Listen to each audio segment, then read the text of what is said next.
But now, let's step into the effectuation theory.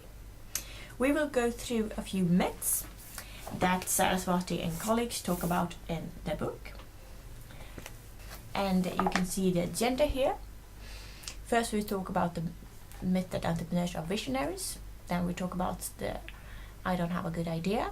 Then we have entrepreneurs are risk takers. Entrepreneurs are extraordinary forecasters. I don't know how to make the plunge. I'm human. I'm afraid of failing. And then we finish off with start with what you have.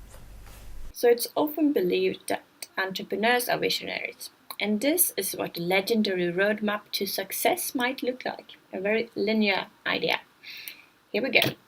We start with an entrepreneur who searches for new ideas and high potential opportunity.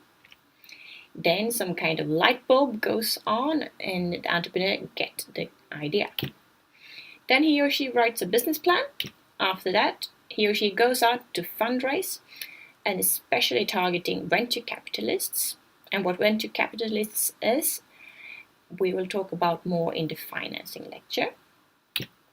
Then the entrepreneur hires a great team, builds the product, orchestrates a big launch, achieves steady or hockey stick growth, then sells or launches initial public offering, meaning going on the stock market, and then the entrepreneur retires to Bahamas and get rich.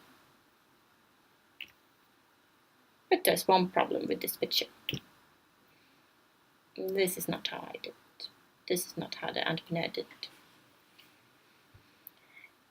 This way of telling the story often work in hindsight, but when you actually look at what most entrepreneurs did, this is not the way they go about. And that is something they have especially found when working on later entrepreneurship research. And the effectuation model that we're talking about is one of the results from that research. When you look at what entrepreneurs actually do, this is rarely the way they go about. So in order to kill the myth that entrepreneurs are visionaries, let's look at some numbers. Only 28 of a sample of 500 firms had completed a formal and classical business plan. Less than 27% of initial public offerings, IPOs, are funded by venture capitalists. And if you do not know what venture capitalists is, then you can look at the financing lecture, or you can just Google it to keep up. And these numbers indicate that the search and select approach makes sense in hindsight. There is one school of entrepreneurship researchers that have believed that opportunities are found by the entrepreneur. Then they assume that the new is similar to something existing, and assume that the market analysis and knowledge about trends and past events will help in finding new opportunity. And there are still some researchers who buy into this and follow that. But there is a growing number of researchers in later years that follow this new idea that opportunities are made. And when they have looked at a lot of entrepreneurs and seen what they actually did, then they can see that, well, the information is incomplete and overwhelming in the beginning. And therefore they, from that, make opportunities. And this research resulted in the effectuation model, and that is based on research. They have actually looked at a lot of entrepreneurs and seen what did they actually do, not kind of what kind of story did they tell afterwards, but what did they actually do? How did their companies come about? And that is the approach we will have in this lecture.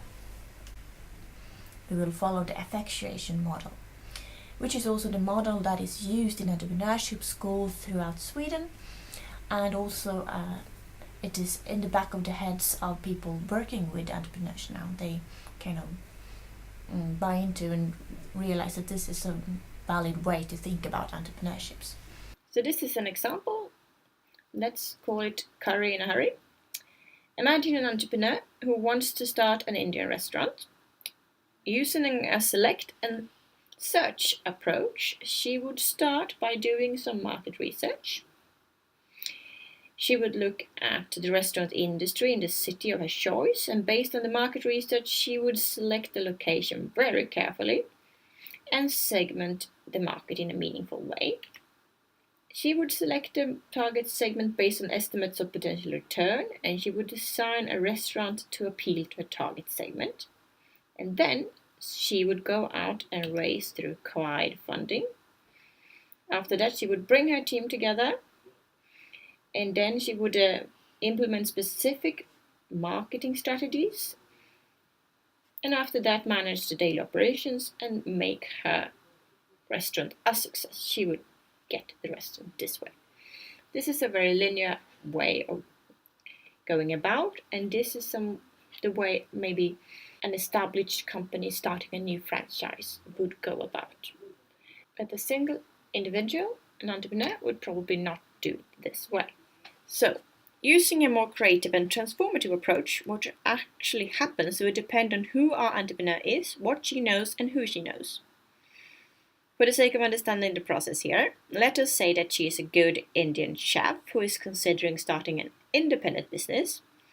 Assuming she has very little money of her own, what are some of the ways she can bring her idea to market? Well, she might partner with an existing restaurant. She might participate in food fairs, set up a catering service, and so on. But let us say that the actual course of action she decides to pursue is to persuade her friends who work downtown to allow her to bring lunch for their office colleagues, so that they can sample it. Then some customers signs up for lunch service, and she begins preparing the lunches at home and delivering them personally. Eventually, she could save up enough money to rent a location and start a restaurant. But it is equally plausible that the lunch business does not take off beyond the first few customers. However, using a creative and transformative logic, our entrepreneur could create other enterprises depending on whatever her customers are actually interested in, besides her cooking. For example, it might be her personality that is interesting. She could then produce a cooking video, or maybe start a cooking school. Contingent on who is interested in what, our entrepreneur could go into any one of several different businesses. She could go into entertainment, travel, manufacturing, retail, interior decoration, self-help, something like that. This example illustrates two things in the effectual logic. And the first is that opportunities can be made. And the second is that the creation of a new market can be the result of an accident or a joke. It could be a matter of serendipity. And we will have one more example of this. So, this is a story about Gary Dahl. He was out one evening having a few drinks with his buddies when the conversation turned to pets. Dahl, who was a California advertising man, joined in by claiming he had a pet rock. An ideal pet with a great personality that was easy and cheap. His friends laughed at the idea. Little did they know that a pop culture fad was about to be born. It was April 1975, and Dahl's initial idea was to write a book, The Care and Training of Your Pet Rock, a step-by-step guide to having a happy relationship with your zoological pet. He spent the next few weeks writing the book, which included instructions on training the pet rock to do tricks such as roll over, best taught on a hillside, and play dead, which the rock loves to practice on their own. As the book took shape, Dahl decided to add some props, an actual rock nested in some straw and packaged in a little carrying case, equipped with breathing holes for the rock, of course.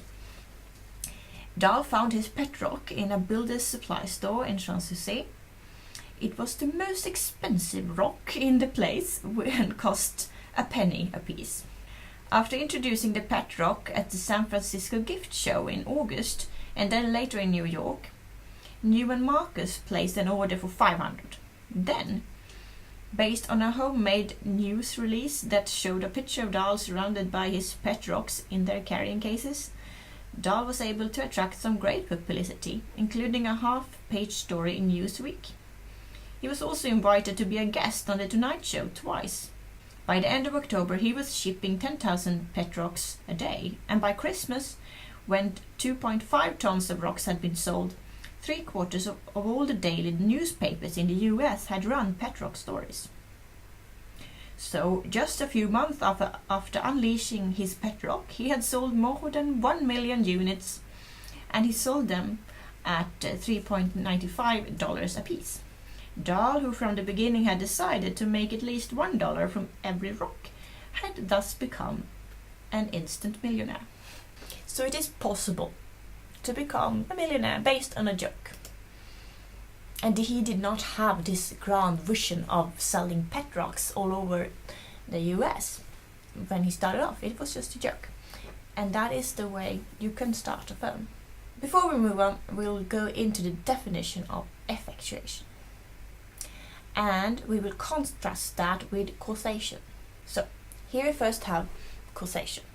Definition. Causation processes take a particular effect as a given and focus on selecting between means to create that effect.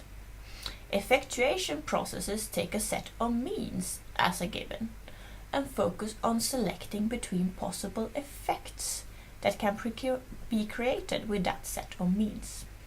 And here's another. The focus is on using a set of evolving means to achieve new and different goals. Effectuation evokes creative and transformative tactics. Effectuation logic is the name given to heuristics used by expert entrepreneurs in new venture creation. So, in other words, in causation, that is basically the logic of firms. You have a set goal, and then you focus on selecting which means, what do you need to reach that specific goal. That is causation. And the logic of managers in established firms, for instance. But effectuation is that you have a set of specific means. You know what you have.